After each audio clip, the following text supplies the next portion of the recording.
पंडित जी के घर के ठीक बाहर एक आम का पेड़ है। ये पेड़ उन्होंने ही लगाया था। शहर की सबसे बड़ी नर्सरी से इसके पौधे खरीद कर लाए थे। बताया गया था कि ये हाइब्रिड किस्म का आम है। ना इसका पेड़ ज्यादा ऊंचा जाएगा, ना बहुत फैलेगा और फल भी खूब देगा। यही सब बातें सुनकर पंडित जी पौधा ले आए थे। बड़े प्यार से लगाया, सींचते रहे, खाद मिट्टी का पूरा ध्यान रखते रहे। पौधा पेड़ बना और बढ़ता रहा। बढ़ते बढ़ते अच्छा खासा पेड़ बन गया। उसका फैलाव देखकर वो हाइब्रिड वाली बात तो साफ झूठी लगती है।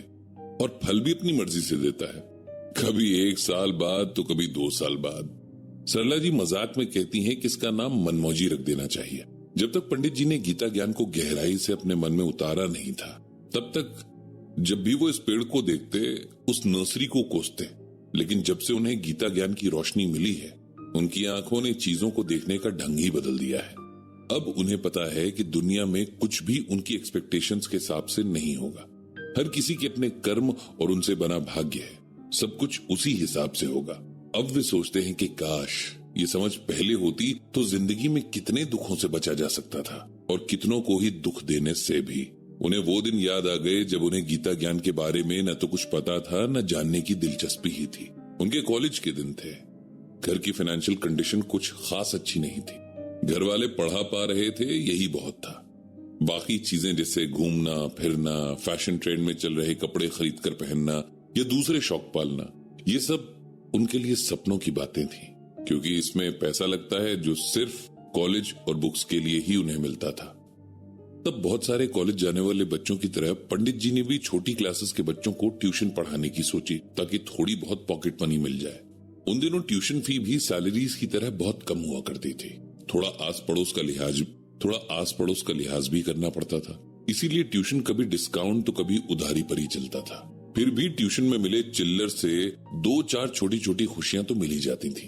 पंडित जी को जो पहला ट्यूशन मिला था, वो उन्हें जिंदगी भर याद रहा।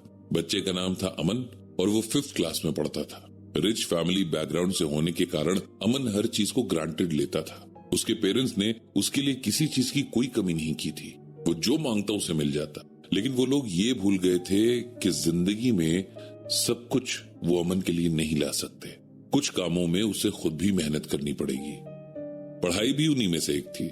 जब स्कूल में उसकी परफॉर्मेंस साल दर साल खराब होने लगी, तब उसके पेरेंट्स ने उसके लिए ट्यूशन ढूंढना शुरू किया। पता नहीं किसने उन्हें आज के पंडित जी और तब के बृजभूषण जी के बारे में बताया, और वो लोग अमन को उनके घर लेकर पहुंच गए। अमन दिल का बहुत अच्छा था, साफ और ईमानदार। अपनी गलतियों पर भी झूठ नहीं बोलता था। पंडित जी ने उसके माँ बाप की सब बातें सुनी और उन्हें भरोसा दिलाया कि वो अमन को स्टडीज में बेटर बना देगा। कम से कम इतना तो कर ही देगा कि उन्हें उसके मार्क्स देखकर शर्मिंदगी न झेलनी पड़े। अब जोश जोश में कह तो दिया, लेकिन अमन को पढ़ाना तो दूर, उसे एक जगह सीधा बिठाना भी बहुत बड़ी महाभारत थी। हर 5 मिनट में उसे पानी पीना होता था और हर 10 मिनट में उसे वॉशरूम जाना होता था। इस सबसे जो टाइम बचता था, उसमें कभी वो सीलिंग फैन को घूरता तो कभी स्कूल की अपने दोस्तों की बातें करने बैठ जाता था। पूरे 2 हफ्तों तक ये प्रोग्राम चलता रहा और आखिर में पंडित जी ने तंग आकर उससे पूछ ही लिया कि आखिर वो चाहता क्या है। क्या वो पढ़ाई की तरफ ध्यान नहीं देता? उसके पेरेंट्स उसके लिए कितना कुछ करते हैं और बदले में बस एक बात चाहते हैं कि वो अपनी पढ़ाई सही से कर ले, लेकिन उससे ये भी नहीं हो पा रहा है। इस पर अमन ने कहा कि उसका मन पढ़ाई में बिल्कुल भी नहीं लगता, वो पेंटर बनना चाहता है। पहले तो पंडित जी बहुत हंसे, लेकिन फिर उन्होंने अमन से कहा कि वो अपनी पेंटिंग का कोई सैंपल तो दिखाए। अमन ने उसके बाद जो ड्राइंग बनाई, उसे देखकर पंडित जी की आंखें खुली की खुली रह गईं। वो ड्राइंग में बहुत टैलेंटेड था और अगर उस पर थोड़ी मेहनत की जाती तो वो उसे बहुत अच्छा कर सकता था। पंडित जी ने उसके पेरेंट्स को इस बारे में बताया तो उन्होंने कहा कि वो इस बारे में जानते हैं, लेकिन उन्हें इससे कोई मतलब नहीं है। उन्हें बच्चे को पढ़ाई में आगे बढ़ते देखना है। इस बात से पंडित जी बहुत निराश हुए। उन्हें लगा था कि अमन के पेरेंट्स उसे एनकरेज करेंगे, उसके टैलेंट को समझेंगे, सबसे जरूरी ये कि अपने बच्चे को समझेंगे। लेकिन ऐसा नहीं हुआ। वो भी उन्हीं टिपिकल पेरेंट्स की तरह निकले जिनके लिए उनके बच्चे की मार्कशीट के मार्क्स उसके चेहरे की स्माइल से बढ़कर थे। मन मारकर पंडित जी ने अमन को पढ़ाना या फिर यूं कहें कि रटाना शुरू कर दिया ताकि वो पास हो जाए।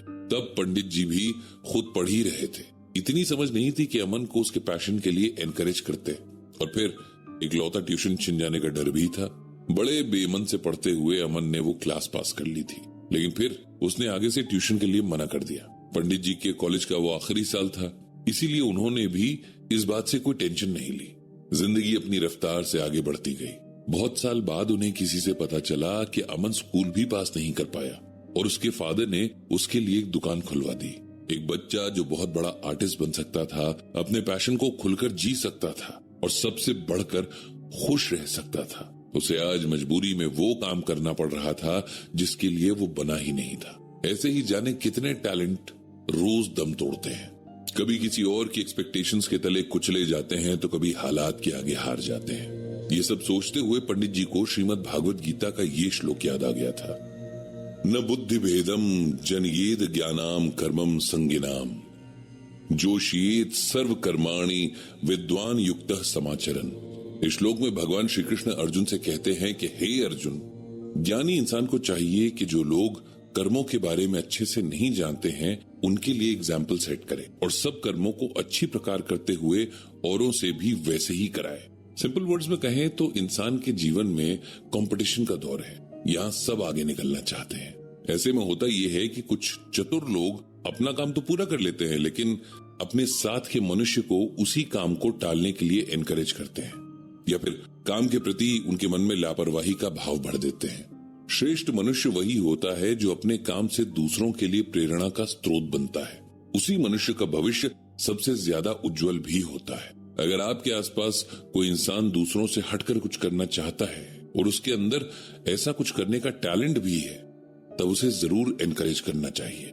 हम में से हर कोई अलग है, सबके अंदर कुछ न कुछ अलग है, इसकी इज्जत होनी चाहिए, ना कि उसे दबाया जाना चाहिए। बस यही सब सोचते हुए पंडित जी ने आज की ब्लॉग पोस्ट लिखनी शुरू कर दी। आज वे गीता ज्ञान के जरिए रीडर्स, खासकर पेरेंट्स को ये मैसेज देना चाहते थे कि उन्हें अपने बच्चों को भेड़चाल में झोंकने के बजाय उनकी कैपेसिटी और कैपेबिलिटी देखकर जो उनका मन करे वो करने देना चाहिए। पोस्ट शुरू करने से पहले उन्होंने भगवान श्री कृष्ण से प्रार्थना की कि वे सबको सद्बुद्धि दें।